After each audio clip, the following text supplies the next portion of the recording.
right. Good morning, good afternoon, or good evening, wherever you're coming from. This will probably be the shortest Crunchy Take recorded to date because it's really only going over several key events / things happening in the NBA world. This is being taped on a Sunday afternoon, shortly after Game 6 of the Los Angeles Clippers versus the Denver Nuggets. So a lot has transpired over this past week. I made a podcast earlier last week about it was the first NBA podcast in a while that I addressed some of the social issues, but it seems like in the past 2 weeks the NBA world has kind of come back down to earth in terms of basketball and in terms of just it being a raw sport. There was a lot of noise earlier last month. Not that that's a bad thing, but now that we are entering the deeper stages of the playoffs, I feel like there's a lot more now to speculate about several events that have taken place. So, today started off ubiquitous as normal. Sundays and Thursdays are the days I normally get off working at my usual workplace. And so, get up on Sunday, go do my thing, come back, put the game on, and it was the game between the Clippers and the Nuggets takes place at 12 or 1 o'clock as opposed to early or later in the afternoon. And that's because football is finally back in the American public viewing circle, if I said that right.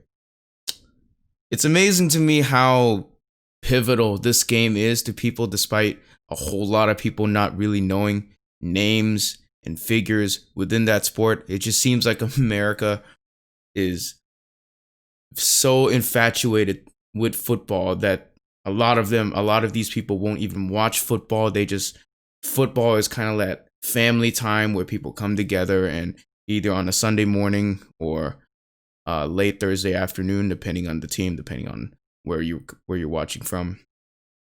And yeah, it's weird. I've only been in this country for 7 years, studying and working, and I'm a church guy. I go to church, and the amount of football references that I've heard at church, thankfully, have declined over the years. But I mean, there were several churches that I went to that just every single Sunday you'd hear over and over and over again football references. So yeah, the NFL's back. This was a point of contention when the NBA was planning their bubble and how long they would prolong the quarantine of players. This was before the bubble began. So, NBA bubble was being conceptualized, and a whole slew of sports and media outlets were talking about how the NBA was planning to combat viewership battles between the NFL and the NBA playoffs, because theoretically the NBA playoffs would start right before or right during the start of the NFL season, right? So there's really only one hurdle to have there, and at this point in the season, I feel like they successfully kind of maneuvered around the NFL season, because now you just need to avoid having games on Sunday and for the most part Thursday. Yes, it's going to suck a little bit. Sundays are prime viewing time for any sport. But that being said, I feel like they came in at just the right time, whereas now we're getting into the conference finals of each conference. So I feel like with less games to televise, the NBA can now kind of relax a little bit. This week and the week before there were a lot of determining factors, which teams were going to go into Game 7, which teams were going to be, in the playoffs and out. And so now, with the NFL starting up, I guess what I'm trying to say is, the NBA has, they've done their job in terms of viewership. And yeah, people in this country, man, there's a playoff game between a playoff game and a regular season football game. The regular season football game trumps all of that, which is wild, which is crazy to imagine. which I personally don't really get. I feel like America's best sport, objectively, is basketball. Yeah, okay, technically, you can come at me and say, well, James, technically the game was invented in Canada and yada, yada, yada. Okay. America owns basketball. Yes, they own American football, but, key word there, American. It isn't played anywhere else. Basketball is played the world over. It's not as popular as soccer or football as the world knows it. But basketball and jazz, you'll go hand in hand. Don't read too much into the cultural aspects there. I'm just pointing it out that I think basketball is America's best sport. It really is. Culturally, it's just like they own it like no other sport that is wildly popular across the world. Okay. And so now we get to meat and bones of what's going on. So Los Angeles Clippers versus the Denver Nuggets. Yeah. So I was saying I went to church, played my drums, came back, made some food, put the game on, and things were going as planned at first. The Los Angeles Clippers, they were doing their thing. The Denver Nuggets, they looked like a younger team. They were aggressive. Earlier on, they were super aggressive. I feel like it's worth mentioning the addition of Gary Harris has really helped the Denver Nuggets kind of find that full team dynamic value, because for a lot of the bubble games, by bubble games I mean regular season games outside of the playoffs and preseason games, and a good extent of that Utah series, they didn't have him around. I think he had some kind of injury that sidelined him since March. Don't quote me on that. I can't remember what the injury was, but the fact of the matter is you have a pivotal part, or if you're starting five out, in Gary Harris. And so now that you have him in the lineup, that's yet another guard, another really talented / defensively abled guard that can handle the ball, that can put the ball in the hole, get you some points. He's not really a 20-point scorer yet. I'll say that it remains to be seen, although we have seen him do it. We have seen him explode. He's a very explosive guard. He has a super athletic. And yeah, overall, he complements the Denver game very well. He gives someone like Jamal Murray rest. He's a playmaker. When Jamal Murray goes to the bench, you have a guy like Gary Harris that can kind of make in place of him, make plays with Jokic. Okay. So I feel like with Denver, it's not exactly fair to say Denver in this series and Denver versus the Jazz is the same, because towards the end they added Gary Harris. Will Barton, I haven't really seen. Thing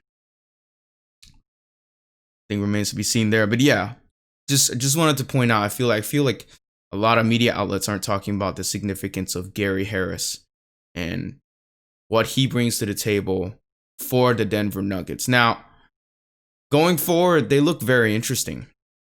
It's because now, interesting in respects, because Michael Porter Jr. has had still very little playing time by NBA standards, But somehow, in the playoffs and in the bubble games, they've been able to incorporate him into their offense and defense. Most of the time he's coming off the bench. Sometimes he's starting. Malone, I think, still has to work with the challenges of trying to bring this young, talented guy on. And to me, in my opinion, I think it's all a matter of reps and getting experience in, getting his hours in, getting minutes in. Whether those minutes are on the court or in practice or off the bench, in the starting lineup, this guy just has to rack up minutes in order to kind of find his identity as a player. Now, do I believe he's a starter? Yes. Do I believe he'll be in the starting lineup come next season? At the start of next season? Yes. I think you would be a fool not to say. Michael Porter Jr. gives the Denver Nuggets a very interesting dynamic in that he gives them an inside presence outside of Jokic. It's actually pretty athletic.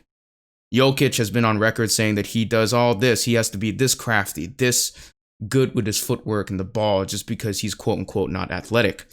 Well, now you have someone named Michael Porter Jr. who can get rebounds for you, who can score points in the paint, who can get rebounds, offensive and defensive, can give you defense, solid defense on the inside.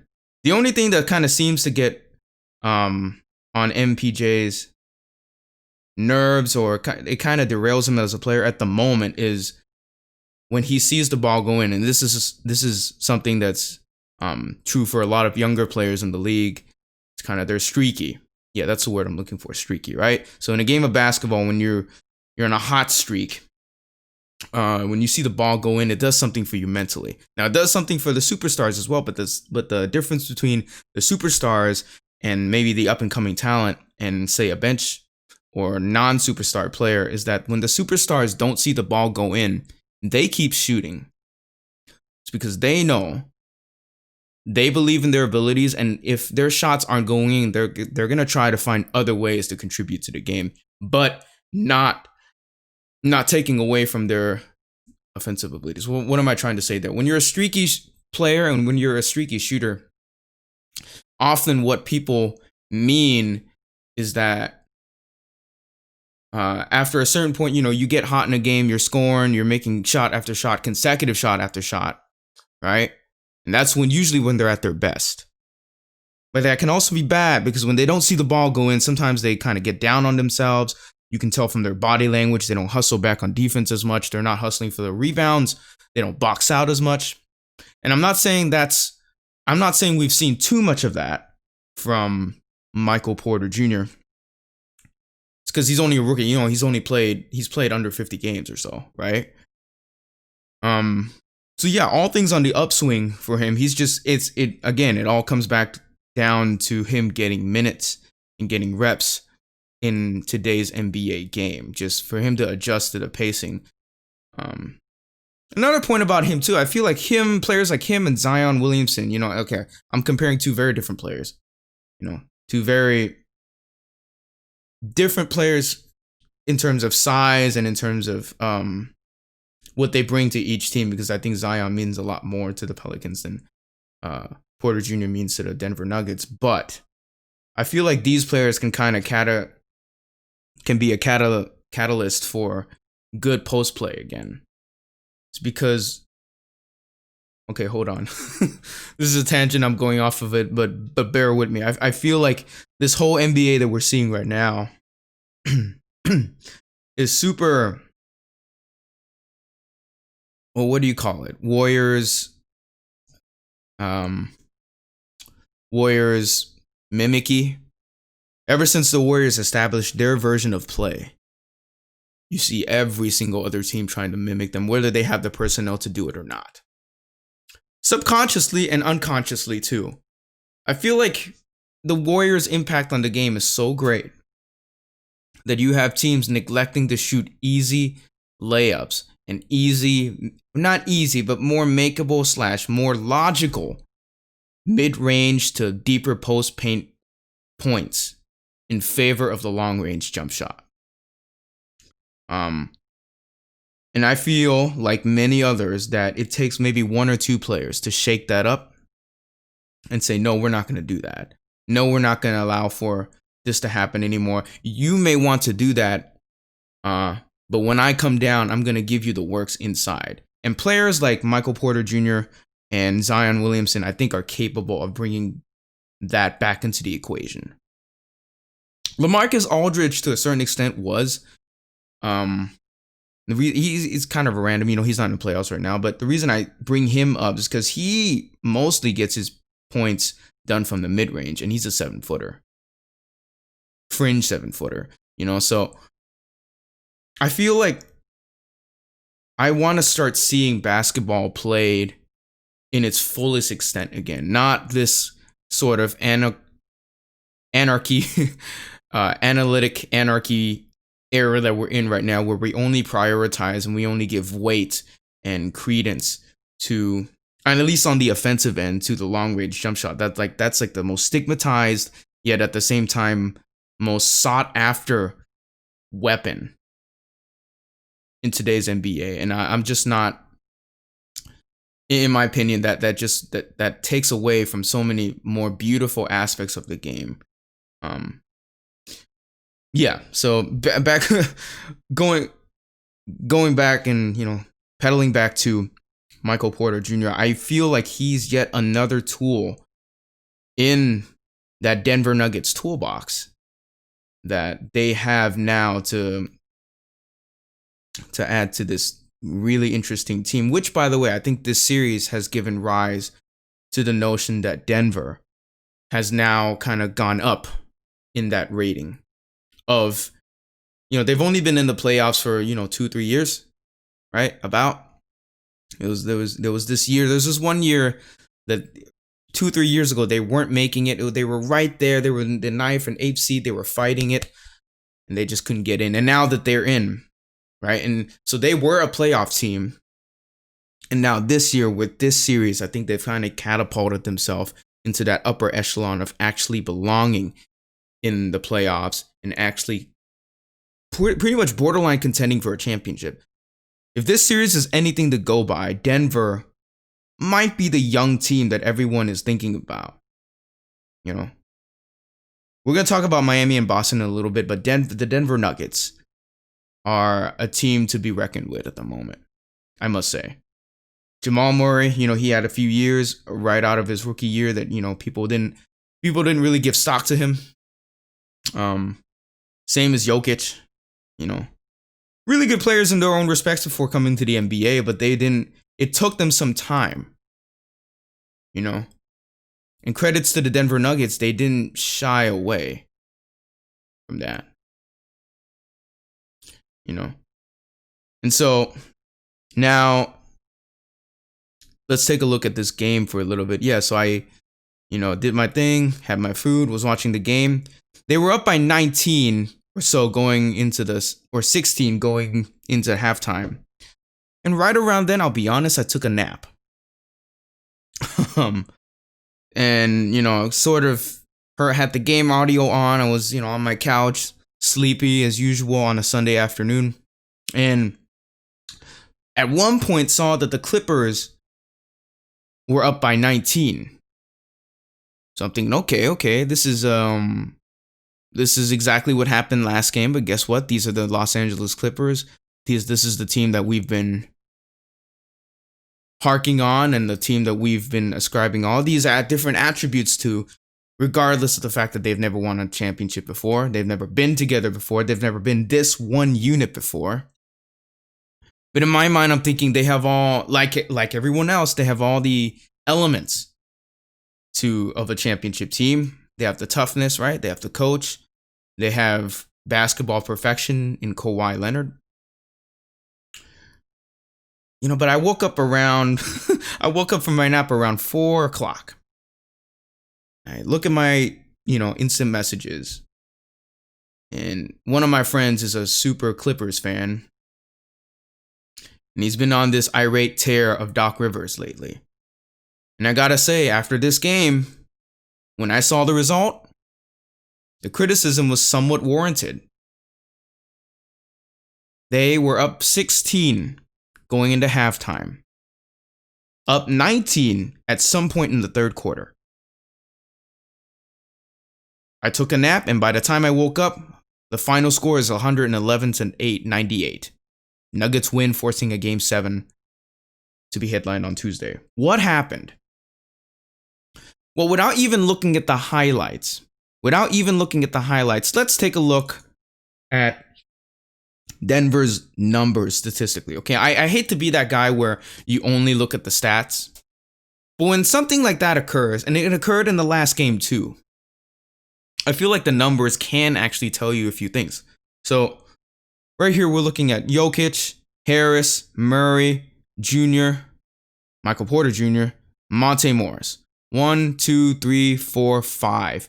5 players with 10 or more points. Right? With the team high being Jokic. Okay. Everyone else had a pretty subpar game. Jamal Murray, he had 21 points, 5 assists. Those are good point guard numbers. But Jamal Murray, as we've been accustomed to seeing him, we're used to seeing him score much more. That means, but just looking at this alone and looking at the matchup numbers, the Denver Nuggets had 41 rebounds versus Clippers 37. So they out-rebounded them. They had more defensive rebounds. They had more assists.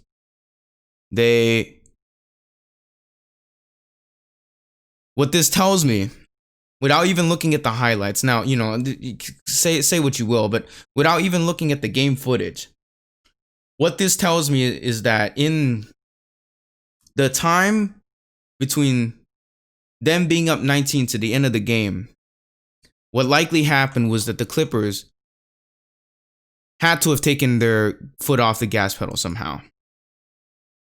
Because simply put, if the Clippers wanted to,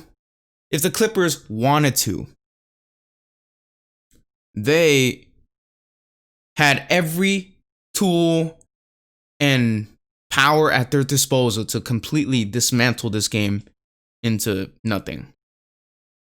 It was a fairly evenly matched game. And I say that evenly matched with quotation marks because, the score was what it was going into halftime. But the Nuggets simply outmaneuvered and out-executed the Clippers. And slowly it ate into their lead. I'm looking at the match-by-matchup and play-by-play right now. In the third quarter right here, yeah, they executed more. They clearly executed more. Wasn't like they were playing at a much higher level than the Clippers. But in basketball, we talk about this thing called execution. What it means to complete a play, not commit turnovers. Now, not like the turnover numbers with anybody, because overall, Denver committed more turnovers. But this tells me that the Nuggets were actually way more aggressive in getting the ball to the hole and getting the ball to several other players, and thereby having more than 6 players in double digits. Versus the Clippers, who had 4 players in double digits, Kawhi Leonard and Paul George, main 2 guys. Your other 3 starters, Patrick Beverley, Ivica Zubac, Morris, combined for 11 points. Okay. JaMychal Green I thought had a pretty good game. He had his moments. Lou Williams had his game. Montrezl Harrell had a pretty bad game by all standards for being the 6th man of the year.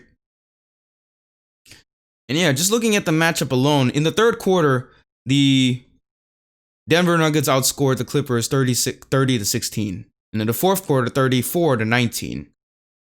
That right there is what caused them to lose. Obviously, right? They scored more points. What this tells me is that, coaching-wise, Mike Malone adjusted yet again 2 games in a row to Doc Rivers' rotations. Now, what does this mean for the Clippers? Me personally, I think that the Clippers are still not. They haven't detracted from the champion. Yeah, they haven't detracted from the championship image of them that I had at the beginning of the season, and that I've had of them throughout the season. But what this does mean and what this does imply is that the Clippers seem to be, and I know I'm going in circles here, but hear me out. It feels like the Clippers they themselves feel like they can turn it off switch, right? They have an on and off switch. Now, an analyst by the name of Colin Cowherd says that we as humans and individuals flip switches all the time. If we're going to work, if we're doing different things. And, the Clippers right now, it seems like they think they can just flip this thing on and off at whenever they want. Doesn't matter if we lose a game or not. Now, while that's well within their prerogative to do so, I again, it's for me, it's that level of skepticism versus the skepticism in the sense that, okay, this is them right now. This isn't the Clippers team that is going to beat the Lakers, who are now waiting for them. But at the same time, the skepticism for me is also that, given the personnel and their track record for the whole year, I don't think there's any doubt that they're going to win this Game 7. But I think that this series has given rise to the fact of their weaknesses. The fact that relentless execution from an opposing team can actually derail them. Because the mark of a great team is that you can withstand that onslaught. You can withstand the other team's A game. When the Warriors won their championship, they were in the crosshairs of, and I'm just talking about the regular season, hey, and for the majority of that playoffs, right? 2015 to 2016. Yes, the year that they dropped the 3-1 lead, okay? Barring the fact that they lost, they were the team in the crosshairs of every team and every individual in the NBA outside of the Golden State Warriors. They played with a chip on their shoulder, and what resulted was Stephen Curry being nominated into his second MVP unanimously, and them having a 73-9 record. Them changing the face of the NBA, winning that Game 6 against the Oklahoma City Thunder. Klay Thompson having that game that he did. All to say is they reached the finals that year, and they were able to, they were one game away from being the greatest team objectively in NBA history. What does this have to do with the Clippers? Well, the Clippers last year did something like this, did something very similar to the Golden State Warriors. They took the battle to the Warriors, and it actually took the Warriors 6 games to beat the Clippers, who had no superstar. Their superstar was Lou Williams. Their superstars were Doc Rivers, Lou Williams, and Montrezl Harrell. Oh yeah, and maybe Patrick Beverley just to bug the Warriors for good measure, right? Well, so the whole optics of this season, all the questions kind of surrounded themselves with, can the Clippers go from being a team that was underrated, that was in the underdog spot, to now being the team in the crosshair by every NBA team? Sorry about that. And so far, the answer has been yes. They've been able to withstand it. They've been able to quell the naysayers. Well, this is the real first test for the Clippers. The regular season was never really in doubt, and it was never really a question for the Clippers, because you had players like Kawhi Leonard that were going to load manage. It was never a question. And so now, this Game 7 here is the first real test to whether or not they are the team that we thought they were. And to me, I think this is wonderful for the NBA. I think this is wonderful in many respects. Maybe not for Clippers fans, obviously, but the fact that we now have a series, we now have a Game 7 involving a true championship contender versus an up-and-coming team. This says so many different things for the NBA going forward. The fact that you have Kawhi Leonard in a Game 7 before the NBA Finals, coming off of the year that he just won an NBA championship. So many different things on the line. As a fan, there's a lot to respect. This Game 7, how I predicted going, I feel unlike this game, unlike the prediction I had for this game where I thought the Clippers were going to completely blow the ever-living crap out of the Denver Nuggets, I think it's going to be a highly contested game, closely contested game. I believe Doc Rivers will adjust his lineups to reflect that which is coming to him from the other side. There's questions to be had about when he subs in Montrez, when he subs in Zubac. And this right here is a test for them. It's a really good test for them. And it's one I think they will pass. Because coming right after these Denver Nuggets, is LeBron James and Anthony Davis. Now, they've had battles of their own. But the Lakers they're looking exactly like we thought they were post or pre-COVID, right? That's the point I made last week. What I mean by that is they're playing like a team that has Anthony Davis and LeBron James on it. Oh, and by the way, their team is gelling really well. They're shooting well, they're executing well, they're defending well. And in the Houston series, they proved that they could defend the perimeter. Yes, they lost one game in pretty decisive fashion, but you have a LeBron James that is hungry for a title in Los Angeles in the year 2020.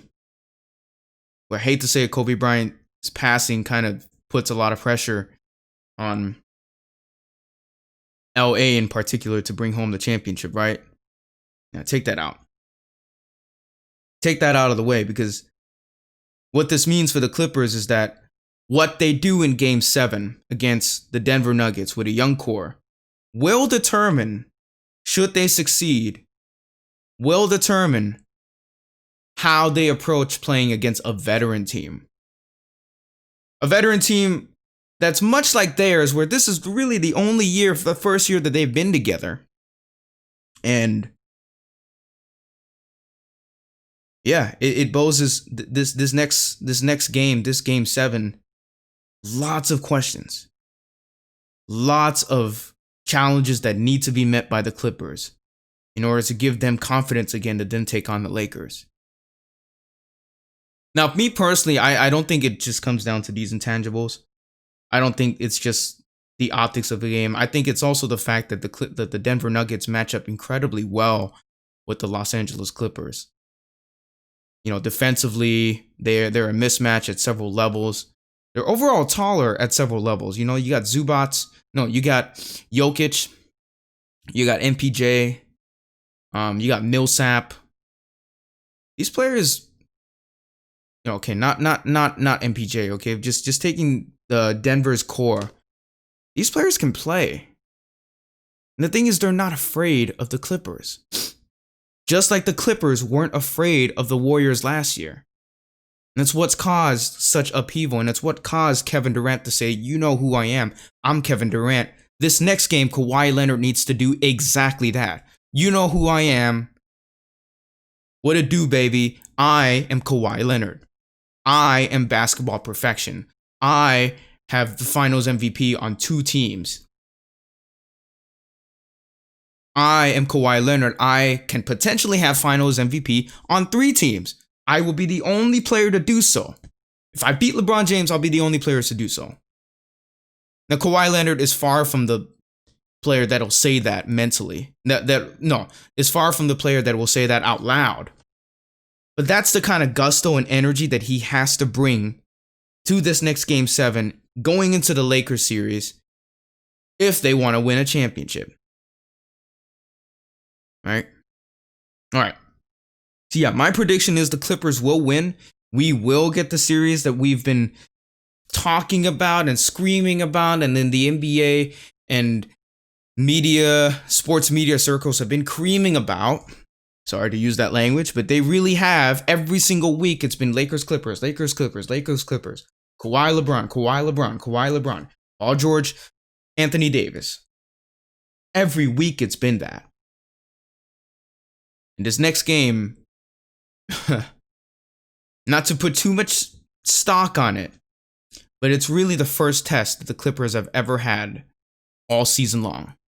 Can they get over themselves? Because if they get over themselves and they play like they want blood, Denver stands no chance. I'm sorry. As good as Denver has been, and as good as they're going to be going forward, Clippers are simply the better team if they're not in their own way. Okay, so now going to my second kind of mini topic. You saw that Mike D'Antoni vouched out and expressed to the Houston Rockets that he would be a free agent going into the 2020-21 season. Let me take water. Okay. Several questions here. What does this mean for James Harden? What does this mean for Russell Westbrook? What does this mean for Fertitta in the front office? You know, Houston has been this experiment where they traded, okay, when I say this year, roughly, right? 2019, 2020. They traded away CP3, Chris Paul, one of the greatest point guards of our generation and to ever play, barring the fact that he hasn't won a championship, barring the fact that he's only been to the conference finals once.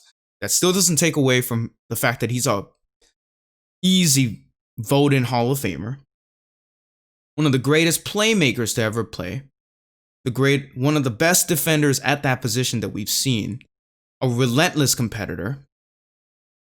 Aging, yes. Bad contract. Arguable. They traded him away. They got Russell Westbrook at the beginning of the season. They also went all in on their small ball ideology, let's say. Okay? There's been many names for what they've been doing. I'm just gonna call it the D'Antoni small ball ideology. Or at least the Daryl Morey ideology. Going small. Trading away Clint Capella, getting Robert Covington. And it was all in. And at the time, media outlets loved it. But I guarantee you, if you look at media outlets and their takes this week, it's pretty much going to be all negative. Houston, we have a major problem. This experiment isn't working. And that was my prediction when that happened, when they traded away Clint Capella. Now, am I saying Clint Capella was a superstar? No. Am I saying that if they had him, they'd be a full-on championship contender team going up against the likes of the Clippers and the Lakers and the Nuggets or the Heat? Not necessarily. But what I think they did by trading away Capella was they shot themselves in the foot in that they're now forcing themselves to play exclusively one way.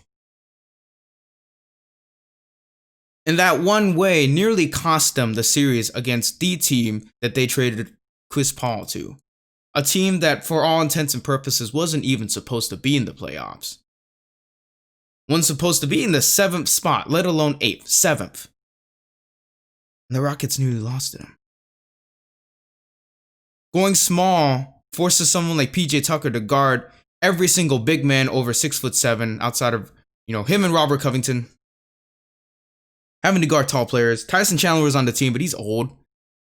He hasn't really seen minutes like he used to.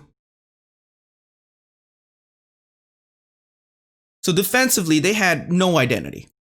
None. They made defensive plays, and it was a defensive play by James Harden that led the Rockets into the second round, which, by the way, is Russell Westbrook's first second round berth since Kevin Durant left. With D'Antoni opting out, this poses some serious questions for what Houston wants to achieve going forward. And I don't think that plan involves the combination of either Russ and Harden. I think you're going to have to make do with one of them going away and getting more pieces to build around the other. Now, I'm like everybody else, sadly. I don't think Russell Westbrook. Do I think he's capable of winning a championship on a championship winning team? Yes. The key word there is championship winning team, and the team has to be capable of it first. And right now, Houston just doesn't have the components for it. They did 2 years ago against the Warriors. You guys remember, it was that 2018 series. They were up in that series. They were executing very well. Why? It's because they had a player by the name of Chris Paul. A dog. Who, by the way, executes and doesn't shy away and not shy away, because it's not like Westbrook shies away or anything, but can execute down the stretch. This Houston team, now without D'Antoni, has a big gray area down the middle of what they want to achieve going forward. And the main question is, can Harden be complemented in order to win a championship. Now, what do I mean by that? That may not be the grammatically correct term, but can Harden get a championship? No. Can Harden be complemented by another piece wherein that combination can win a championship? That's the main question on the line right now. Because he's already won an MVP. We know he can score. We know what he's capable of. At this point in the game, we're wondering if it's even possible for him to win a championship with another player. Period. I think a lot has to be said about his leadership skills or lack thereof. The fact that year after year after year, we see him doing amazing things on the offensive end, lackluster things on the defensive end, the combination of which makes for a pretty lousy showing as a leader. And I'm not saying he's a bad leader because, none of us have played with him. But everything from body language to the way he hustles, to the way he demands the ball, there's a lot in question right now. And even more questions as D'Antoni opts out. Now, for D'Antoni himself, there's a lot of blame that should be casted his way as well, obviously, for how Houston turned out, right? Has it been a success by normal NBA standards? Sure. They've been deep in the playoffs. They've been in the playoffs every year that he's coached there. They've had a pretty successful run with him.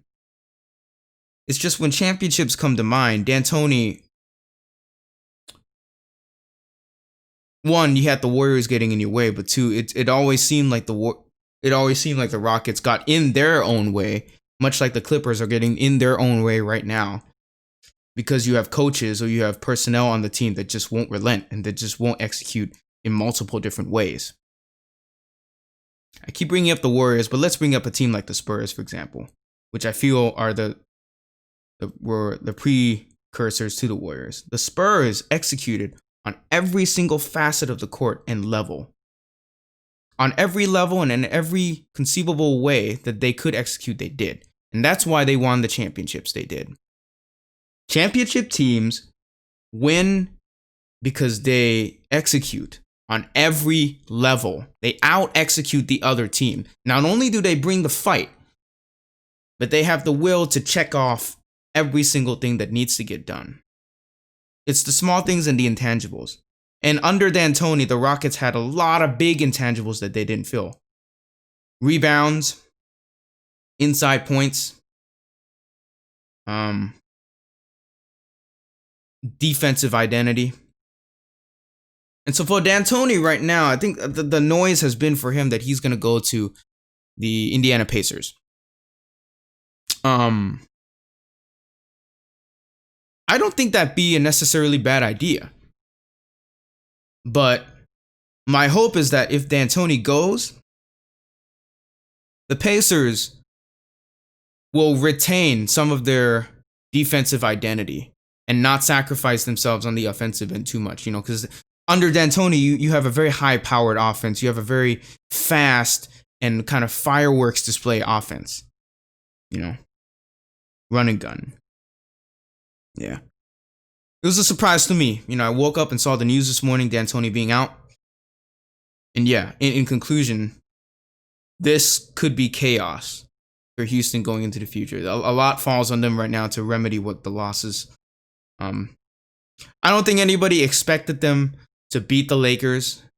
No, I definitely didn't. So it's not a surprise.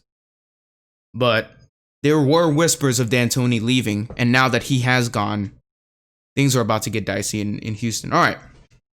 So last point and last event that we're going to cover on, and I'll keep this short since wanted to keep this short.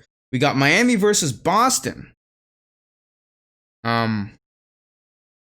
Boston with a terrific kind of series against the Raptors, and Miami with a complete dominant showing against the Milwaukee Bucks.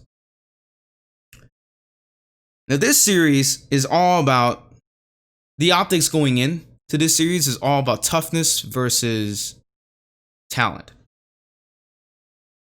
It's undeniable that Boston is more talented than Miami, but Miami is at heart tougher and more gritty minded than the Miami Heat, than the Boston Celtics. So the question right now, we're going to look at the matchups here. We got Jimmy Butler, Jason Tatum, Kemba Walker, Goran Dragic, Bam Adebayo, Tice, whoever's at the 5, Jaylen Brown, Tyler Hero. Not that these are direct matchups, not that these are direct starting 5s, but I'm just naming out names here. We're talking about stylistic and tonally different teams, coached by 2 very interesting and well-rounded coaches, Eric Spoelstra and Brad Stevens. Might I say, yeah, this Miami team is. I never want to say that they're one away from a championship, but they really are in this case. Like they have the toughness and borderline. They have most of the talent that they need to get to be considered like a far and away championship team, right? And they're a series away from the finals right now, so you have to actually put them there at this point. With Boston, it's similar in that they're one tough guy away from the finals.